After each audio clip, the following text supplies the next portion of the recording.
Hey, welcome to Quick Bites, where we bring you tech, science, and entertainment news quick, fast, and swiftly. My name is Evan.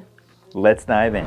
As you may know, AI technology is still finding new ways to blow our minds and also terrify us. Well, now AI has the ability to predict your death, and its accuracy is very unsettling. Medical experts have programmed an artificial intelligence system to evaluate medical records and use a deep thinking algorithm to determine any individual's life expectancy. Now you might be thinking, sure, anyone can guess how long someone is going to live using their medical records, but how accurate can they really be? Well, to answer your question, accurate enough to garner your attention. The Cox Model, which is a highly complex deep learning algorithm, takes into consideration factors such as age, gender, smoking history, past diagnoses, ethnicity, and physical activity. It took medical records from 500,000 subjects between the years 2006 and 2016. 14,500 of which died prematurely due to various health complications during that time period.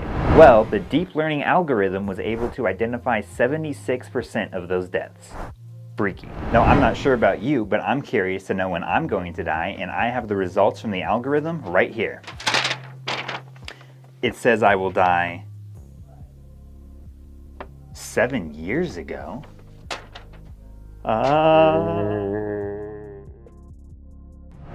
So what do you think? Do you want to know when you're going to die? How else can AI advance healthcare? Let us know in the comments below.